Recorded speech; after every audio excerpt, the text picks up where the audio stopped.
Selamat datang di acara Telekomentator Science. Dalam acara ini, saya akan mewawancarai ilmuwan Indonesia untuk membahas topik-topik perkembangan ilmu pengetahuan dunia terbaru. Dalam acara ini, kita akan membahas mengenai popular science yang sangat menarik sekali untuk diikuti. Ayo, kita tonton episode berikut ini.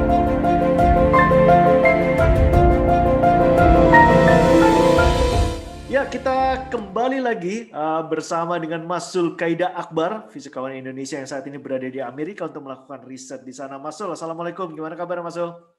Waalaikumsalam warahmatullahi wabarakatuh. Alhamdulillah sehat, Mas. Sudah memasuki musim semi nih, jadi sudah mulai hangat nih. Udah mulai hangat maksudnya. Ini biasanya Sudah. kalau di dunia yang ada 4 musim, musim ini yang paling ditunggu-tunggu karena kan banyak sekali bunga-bunga atau yang berkembang gitu. Dari tempat tinggalnya Mas Zul sendiri biasanya ada apa, Mas Zul, yang diantisipasi dari musim semi ini?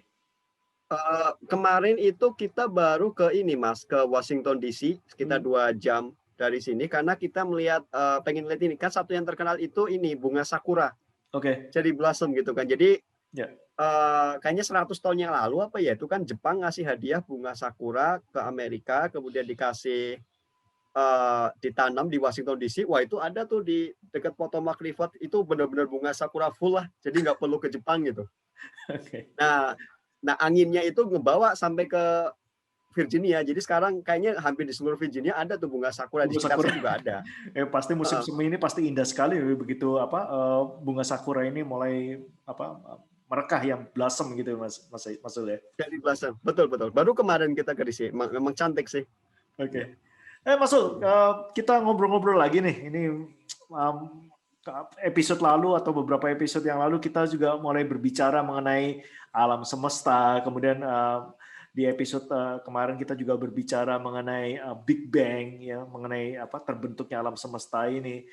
Nah, ini ada satu, Mas Zul, yang cukup menarik untuk dianalisa ini, atau pertanyaan ya dari para penonton ini, mengenai dunia mistis, kaitannya antara fisika, mungkin bisa menjelaskan dunia mistis. Ya gini, Mas, ini kita nggak mau ngomong yang masalah yang mistis kayak film-film horor gitu, enggak. Tapi begini, Mas Zul, mungkin yang perlu dijelaskan sendiri dari yang butuh penjelasan dari fisikawan seperti Mas Zul ini adalah dalam dunia mistis itu kan seakan-akan ada kayak makhluk ya, Mas Zul ya, dari dunia lain atau dari dimensi lain yang kemudian kayak crossover gitu ya, atau bisa Betul. melewati itu satu ini bisa masuk ke dunia kita sehingga itu dianggap sebagai makhluk halus. Itu kan konsepnya seperti itu. Itu kan kurang lebih kalau dalam dunia fisika kan kita juga mengenal, Mas Zul, selain 3 dimensi yang diri kita kini sendiri ini, kemudian ada dimensi keempat juga yang masuk seperti di episode sebelumnya jelaskan masalah waktu. Fisika ternyata mengenal lebih dari 4 dimensi ini, Mas Zul. Bagaimana? Ada berapa dimensi yang dikenal dalam dunia fisika? Wah, itu versinya banyak, Mas. Dari yang awal dulu 5 sampai 26. Wow. Kalau yang teori terakhir itu superstring teori itu 10 dimensi, Mas. Oke. Banyak sekali, ya. Oke. Nah, ini mungkin sejarahnya saya boleh cerita nih, Mas. Boleh. Dalam fisika. Jadi gini, Mas. Jadi dari mana sih extra dimension ini muncul ya, dimensi ekstra ini muncul? Jadi kan gini, fisika itu dibangun atas 2 fondasi pilar besar. Teori, di satu sisi adanya quantum mekanik, di sisi lain itu general relativity ya, relativitasnya Einstein gitu kan. Nah, dan kemudian dari sini kan muncul banyak. Yang kedua, fisika itu kan pengen menyatukan semua interaksi, Mas. Interaksi itu kayak gaya ya, bahasa sederhananya itu kan kita kenal ada gaya gravitasi, ada gaya listrik magnet gitu kan, yang membuat plus dan minus muatan saling menarik, ada gaya nuklir kuat, ada gaya nuklir lemah.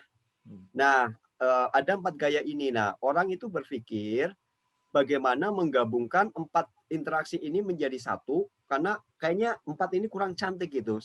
Semua itu harus satu, tunggal gitu kan. Dan antara kuantum mekanik dengan relativity itu juga harus satu. Harus pengen mengawinkan kedua teori ini gitu kan. Nah, upaya-upaya ini sudah dilakukan sejak zaman Albert Einstein, meskipun dia belum ketemu yang kokoh ya. Nah, gebrakan pertama itu muncul dari yang namanya Kaluza dan Klein, 2 orang. Jadi dalam upaya untuk menyatukan elektromagnetik dengan relativitas itu secara matematik itu bisa satu.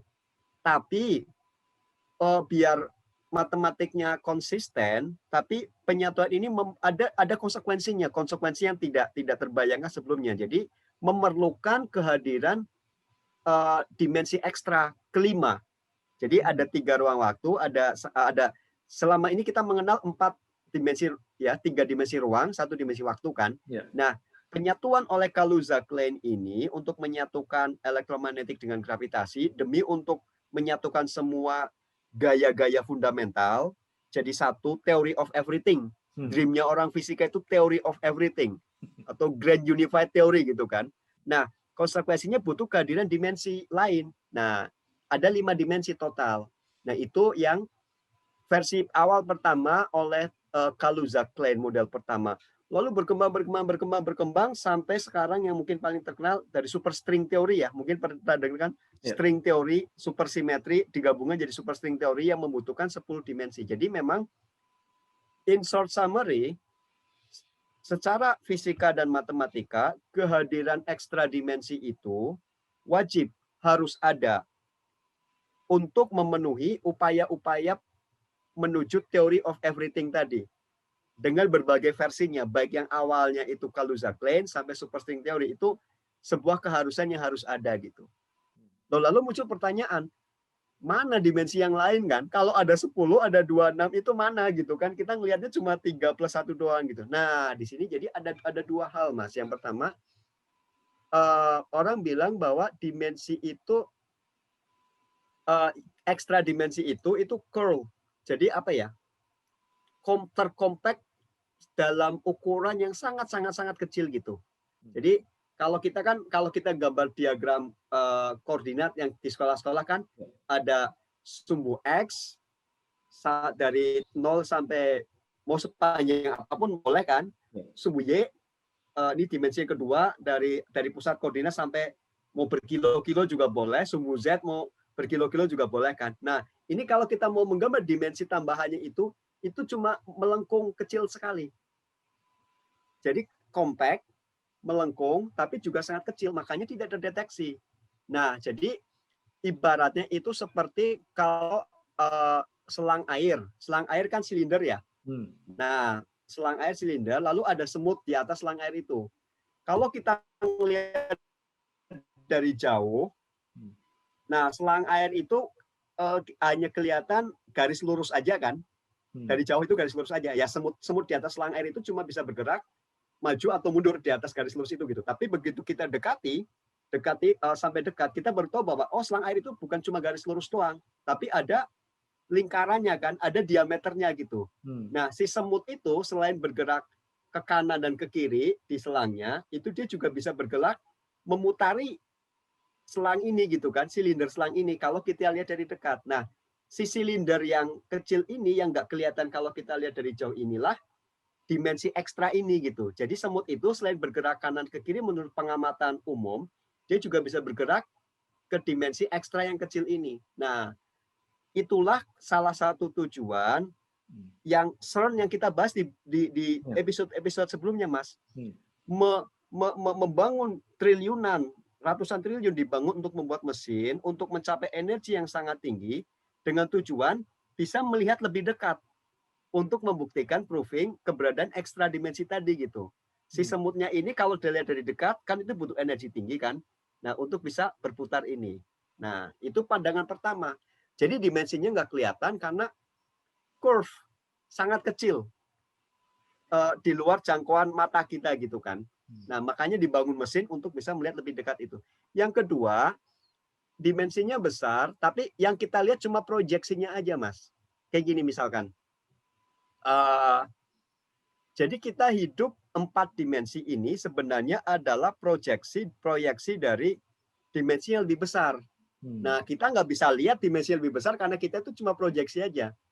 Kita cuma bisa mengira-ngira dimensi yang lebih besar seperti apa dari hasil proyeksinya. Contohnya gini, misalkan nih saya punya silinder gitu ya. Nah, di ruangannya agak gelap lah. Lalu saya center.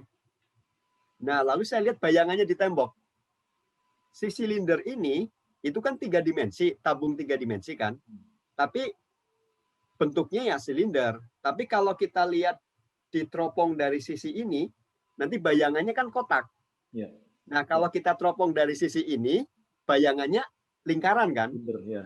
Nah, kita hanya bisa meraba-raba. Jadi lingkaran, image lingkaran, image kotak ini itu adalah proyeksinya dalam dimensi 2. Jadi sekali lagi, image di tembok itu adalah proyeksi 2 dimensi dari benda tabung yang aslinya 3 dimensi. Nah, kita juga sama. Kita hidup di 4 dimensi ini sebenarnya adalah proyeksi dari sesuatu yang lebih tinggi lagi dimensinya. Nah, yang kita bisa lakukan apa? Kita cuma bisa mengira-ngira aja. Kalau, wah kayak tadi, wah ini image di tembok lingkaran nih.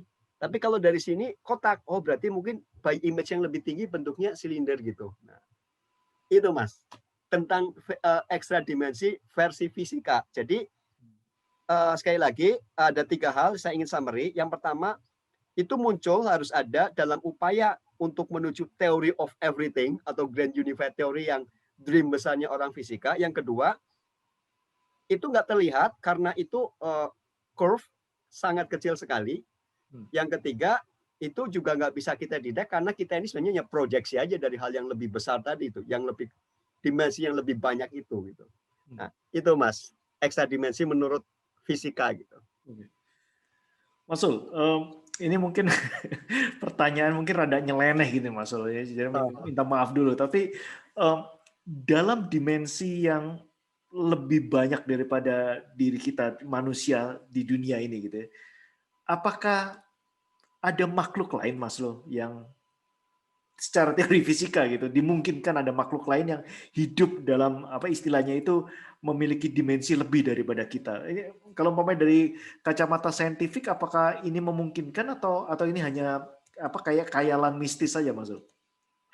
Oke, sekarang kita lihat dari kacamata saintifik ya. Jadi gini, pertama yang keberadaan ekstra dimensi yang kedua tadi kan kita jelaskan bahwa kita ini sebenarnya hanya proyeksi dari ekstra dimensi lebih besar kan. Jadi 4 dimensi yang kita ini sebenarnya adalah proyeksi dari mungkin 10 atau 26 dimensi yang lebih besar gitu kan. Nah, pertanyaannya adalah ada dalam interaksi-interaksi dalam fisika itu tadi memang matematikali memang memungkinkan ada interaksi-interaksi yang memang bisa bebas berpindah ke semua dimensi-dimensi tadi gitu kan. Tapi ada yang interaksi-interaksi atau gaya-gaya yang hanya bekerja dalam dimensi-dimensi tertentu gitu. Contohnya gini, tadi kalau misalkan dalam 3 dimensi tadi kan ada sumbu X, sumbu Y, sumbu Z kan. Ada loh objek-objek fisika yang hanya misalkan analoginya hanya boleh nih dia terconfine, terperangkap hanya boleh bergerak di sumbu X saja gitu kan. Ada yang lain nih yang hanya boleh menyamping ke sumbu Y dan ke sumbu X saja gitu kan. Tapi ada nih objek-objek lain yang dia bisa bebas berkelana dari X ke Y ke sumbu Z termasuk sumbu-sumbu ekstra dimensi yang lain gitu kan. Nah, objek-objek yang bisa yang dalam fisika sangat memungkinkan secara matematik untuk mendefine objek-objek yang bisa bergerak antar dimensi tadi. Dan sebaliknya, ada objek-objek yang hanya terkungkung di dimensi tertentu saja. Nah, objek-objek yang bisa berpindah antar dimensi inilah yang kemudian orang kan berpikir ya itu mungkin makhluk-makhluk lain gitu kan yang mungkin membedakan antara manusia dengan non manusia itu adalah kalau manusia itu terconfine di dimensi X, Y, Z dan waktu. Nah, ini ada makhluk-makhluk lain yang dia tidak terconfine, dia bisa berpindah secara bebas termasuk ke dimensi-dimensi yang lebih tinggi gitu kan. Nah, itu kalau saya pikir sih ya sangat wajar orang berpikir demikian gitu. Jadi bahkan ini kan kajian-kajian ke masalah teologi dan spiritual ya. Dan ya banyak juga orang yang menggunakan pintu fisika untuk memasuki wilayah-wilayah kajian teologi dan spiritual gitu, termasuk bahwa oh berarti ruang waktu itu ya sangat dinamis gitu kan. Ada mathematically speaking, memang objek-objek tadi bisa ada objek-objek yang bisa didefine untuk berpindah antar dimensi gitu kan. Nah, ya mungkin orang bilang itu jin apa segala macam. Sangat-sangat memungkinkan, Mas. Oke. Sangat-sangat memungkinkan. Ya kalau dilihat dari sudut pandang itu sangat-sangat memungkinkan. Kalau dilihat dari sudut pandang fisika, apalagi orang eksperimental fisika kayak saya, itu sesuatu yang kita belum bisa proof atau disprove. Jadi belum ada bukti bahwa keberadaan ekstra dimensi itu ada, dan juga belum ada bukti yang mengatakan bahwa itu tidak ada gitu kan. Jadi kalau orang matematika bilang, saya nggak percaya, nggak peduli dengan buktinya. Yang penting secara matematik konsisten gitu kan. Matematikali konsisten gitu. Ya itu sudut pandang orang matematika gitu. Ya kalau saya sih pribadi ya mungkin benar. Memang sangat-sangat memungkinkan keberadaan hal yang sifatnya apa ya. Ya saya meyakini, saya orang fisika, tapi tentu saja saya meyakini hal-hal yang metafisis gitu. Dan saya meyakini hal-hal yang metafisis. Dan saya juga termasuk orang-orang yang menggunakan atau terpengaruh fisika sebagai salah satu jalan untuk memahami hal-hal yang sifatnya metafisis atau goib tadi lah istilahnya gitu. Mas, baik, semoga ini bisa istilahnya mengarahkan ya, apabila kita nanti berdiskusi mengenai istilah dimensi ini ada klarifikasi untuk orang awam seperti saya gitu, karena sepertinya konsep dimensi ini tidak secara mentah-mentah ya, kita hanya menambah satu dua parameter lagi, karena dimensi dalam dunia fisika ini erat kaitannya dengan teori matematika juga gitu, jadi ini sesuatu hal yang perlu hati-hati selalu kita bicarakan. Tapi Masul, terkait masalah dimensi ini mungkin saya ingin menarik kembali dalam hubungannya dengan Big Bang itu, Mas. Apa benar statement yang mengatakan bahwa terjadinya dimensi yang tadi Masul katakan sampai 26 itu memang lahir dari Big Bang? Oleh karena dentuman keras itu? Apakah ini benar, Masul? Teori yang ada di dunia fisika ini?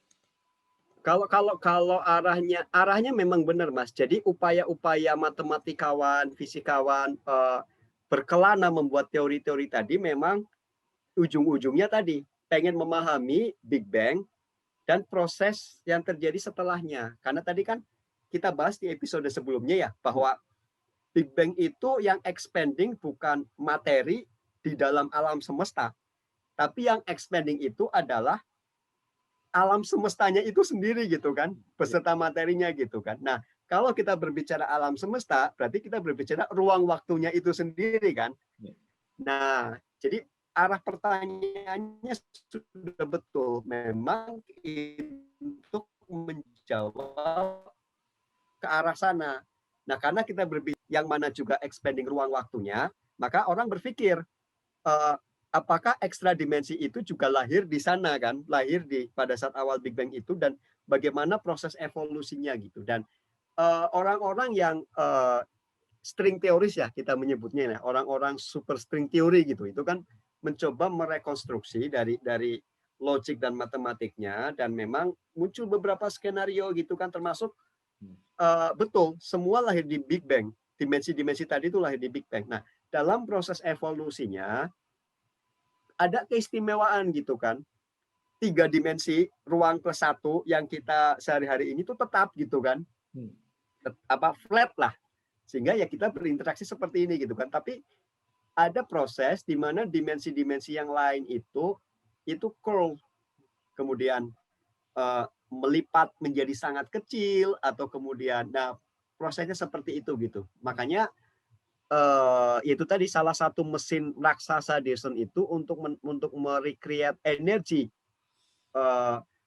di awal-awal terbentuknya alam semesta. Harapannya adalah gini, Mas, numbuk-numbukin partikel kan, harapannya adalah dengan energi yang sangat tinggi itu ada partikel yang escape, menghilang ke dimensi lain gitu, yang bisa kita detect gitu. Jadi contohkan gini, kita kan percaya hukum kekekalan energi ya, konservasi energi ya. Kalau awalnya energinya 5, akhirnya juga harus 5 kan. Nah, ini harapannya kalau kita bisa probing ekstra dimensi, ini awalnya 5, endingnya jadi 4,99 gitu. 0,01-nya kemana? 0,01-nya kita bisa rekonstruksi, oh itu yang escape ke extra dimension gitu. Nah, itu probing ke sana yang harus kita lakukan. Jadi, in short summary, betul, keberadaan ekstra dimensi itu berawal sebenarnya dari Big Bang, yang kita para komunitas matematika dan fisikawan untuk mengarah ke sana adalah evolusinya, yaitu menjawab kenapa dimensi yang 4 ini, 3 ruang 1 waktu itu tetap seperti ini, yang lain kenapa curve gitu kan, kenapa terkompak menjadi sangat kecil sehingga tidak teramati seperti selang air dari jauh itu gitu. Nah, apa yang terjadi, apa mekanismenya, itu yang $1 million question. We get the answer, we get Nobel Prize. Jadi ini $1 million question ya, karena literally benar, dapat pertanyaannya kemudian terproof, dapat Nobel Prize yang mana memang $1 juta kalau nggak salah Nobel Prize $1 winner juta itu. atau $1 juta euro? $1 juta kan. Jadi literally $1 million question. Mas Ul, ini pertanyaan terakhir, Mas Ul. Ini maksudnya adalah orang-orang nanti ya, orang awam seperti saya apabila mendengarkan tadi penjelasan bahwa Big Bang ini bisa jadi, bukan pasti, tapi bisa jadi menjadi sumber penyebab terjadinya banyak dimensi di dunia ini. Berarti masih masuk akal juga apabila dikatakan bahwa oleh karena Big Bang ini ya juga ada alam semesta lain seperti tidak hanya alam semesta kita sendiri, berarti masih ada, oleh karena Big Bang terjadi, ada alam semesta lain di luaran sana yang kita mungkin masih belum terdeteksi gitu, Mas. Betul. Apakah benar asumsi ini, Mas? Jadi istilahnya itu parallel universe ya, Mas ya. Istilahnya itu parallel universe. Jadi alam semesta paralel gitu kan. Wah, itu istilah parallel universe itu sebenarnya sudah tua gitu kan. Jadi bahkan itu muncul ketika versinya banyak juga. Jadi bahkan itu muncul di kajian-kajian tentang mekanika kuantum, quantum physics gitu. Jadi fisika kuantum itu kan terkait dengan probability kan. Jadi kayak misalkan ada tuh yang bukan ya, ada agak-agak kayak joke sih. Schrödinger cat, kucing Schrödinger gitu kan. Yang istilahnya kucing itu hidup atau mati gitu kan. Ya intinya kucing itu berada di dalam state hidup atau mati sampai kita membuka tutupnya baru ketahuan kucingnya hidup atau mati gitu kan. Nah kalau menurut parallel universe itu seperti ini. Kalau kemudian saya membuka tutupnya, kemudian kucingnya itu ternyata hidup, ada alam semesta lain di mana kucingnya itu mati gitu. Nah itu salah satu konsep dasar dari parallel universe. Kalau di sini kucingnya hidup, di alam semesta ini kucingnya mati gitu. Ibaratnya gini, analoginya kalau saya hari ini memutuskan keluar pakai baju warna merah, maka ada alam semesta lain di mana saya keluar pakai baju warna hijau gitu. Nah, itu salah satu tafsiran-tafsiran terkait dengan quantum physics, yaitu keberadaan parallel universe. Cuman terus terang sih trennya sudah sangat lemah ya kajian-kajian seperti ini, karena jujur aja makin lama orang makin pragmatis, Mas. Kalau dulu fisika kuantum itu masih sangat kental dengan filosofis, kalau sekarang orang sudah pragmatis, teknologis gitu. Jadi gua nggak peduli tafsirannya apa, yang penting teori ini bisa dipakai untuk melahirkan teknologi-teknologi yang seperti kita sekarang kan, ada smartphone segala macam. Yang penting barangnya jadi nih, penafsirannya gua nggak peduli gitu kan tentang parallel universe apa segala macam gitu. Nah itu satu. Jadi parallel universe itu sebenarnya istilah yang sudah sangat tua, bahkan di awal kemunculan fisika kuantum itu sendiri muncul tafsiran-tafsiran parallel universe. Nah itu sih Mas. Jadi kalau terkait dengan alam semesta ini tadi, betul. Jadi terkait dengan Big Bang dan sebagainya, betul bahwa tafsiran parallel universe itu memang ada.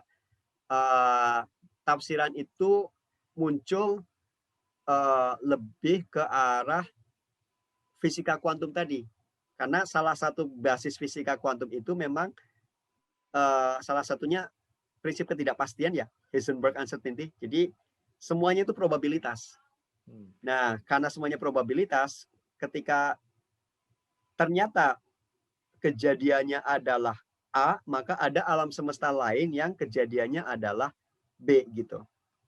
Ya, jadi but again, kalau yang itu adalah tafsiran filosofis dari teorinya, yang mana itu kajian yang sangat studi yang sangat hot 100 tahun yang lalu, generasi milenial sekarang itu yang penting teknologinya bisa dipakai,